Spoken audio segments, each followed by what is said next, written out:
Hi hello welcome to our channel Teju's పదాల పదనిసలు. ఈరోజు మనం చెప్పుకోబోయే కథ చలీరి వశమై పార్ట్ 81. ఇంకా లేట్ చేయకుండా స్టోరీలోకి వెళ్ళిపోదాం. వెళ్ళిపోతున్న అర్హన్ని చూసి, అర్హన్ ఒక్కసారి నేను చెప్పేది విన్న తర్వాత కూడా నువ్వు వెళ్ళిపోవాలనుకుంటే నేను ఆపను. అర్హన్ కూర్చున్న వైపు మిర్రర్ దించి ఉండడంతో స్వీటీ వెళ్ళి చెప్పింది. నాకు వినాలని లేదు స్వీటీ, ఎందుకు పదే పదే చెప్తావు? ఒకసారి చెప్తే నీకు ఎందుకు అర్థం అవ్వదు? విసుక్కుంటూ అన్నాడు అర్హన్. నాకొక్క అవకాశం ఇవ్వు, నేను చెప్పేది ఒక్కసారి విను, రిక్వెస్ట్ చేసింది స్వీటీ.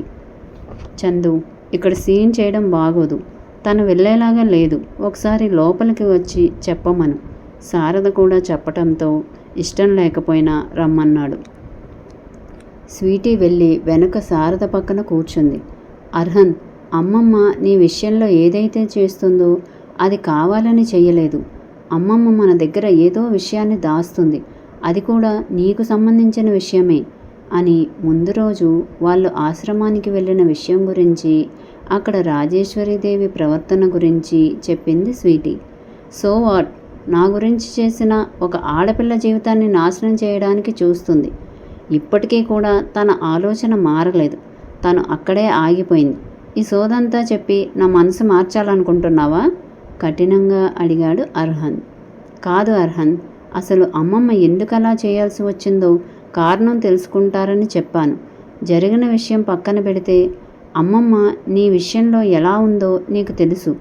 చిన్నప్పటి నుంచి ఇప్పటి వరకు కూడా తను మనందరి కోసం ఎంత కష్టపడిందో కూడా నీకు తెలుసు. అందుకే ఆవిడ ఎందుకు అలా చేయాల్సి వచ్చిందో తెలుసుకోమని అడుగుతున్నాను. ఆవిడ మీద కోపాన్ని వదిలిపెట్టమని నేను చెప్పను, కానీ ఆవిడ ఏ పరిస్థితుల్లో ఇలా చేయాల్సి వచ్చిందో మాత్రం తెలుసుకో, నచ్చ చెప్పాలని చూసింది స్వీటీ. అవసరం లేదు, ఆమె చాలా గొప్పది, ఆ గొప్పతనం మీతోనే ఉంచుకోండి. ఇప్పటి వరకు జరిగిందేంటో నీకు కూడా బాగా తెలుసు. నీకు తెలియని చాలా విషయాలు నాకు తెలుసు, ఇంకా తెలుసుకునే ప్రయత్నం కూడా చేస్తున్నాను.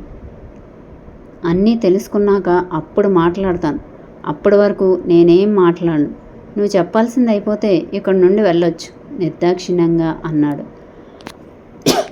నువ్వు మారిపోయావు అర్హన్, చాలా మారిపోయావు. మనం ఇవాళ ఇలా ఉండటానికి కారణం అమ్మమ్మన్న విషయం కూడా మర్చిపోయి కేవలం ఒక్క అమ్మాయి గురించి మాత్రమే ఆలోచిస్తున్నావు, కానీ నీ కుటుంబం గురించి ఆలోచించడం లేదు. కుటుంబం మీద ప్రేమ ఉంటే ఆ కుటుంబం మొత్తం కలిసి ఉండాలని, సంతోషంగా ఉండాలని కోరుకుంటారు, కానీ ఇలా మాత్రం కాదు. నీకు మొదటి నుండి అమ్మమ్మ రూల్స్ చెప్పడం, డిక్టేటర్లా ఉండటం నచ్చలేదు. అందుకే టైం కోసం ఎదురు చూసి ఇప్పుడు ఇలా సాధిస్తున్నావు.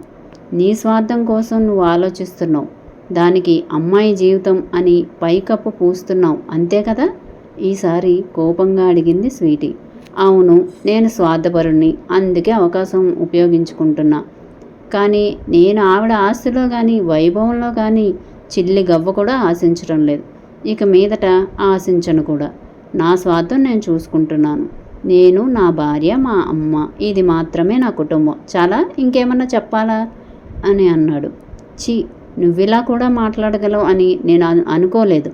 ఒకప్పుడు నిన్ను చూస్తే చాలా ప్రేమ ఇంకా గర్వంగా కూడా ఉండేది, గొప్పగా చెప్పుకునేదాన్ని. కానీ ఇప్పుడు నిన్ను చూస్తుంటే అసహ్యం వేస్తుంది. దేవుడికి థ్యాంక్స్ చెప్పుకుంటున్నాను, నేను నీ భార్య స్థానంలో లేనందుకు అని కార్ దిగుతుంటే.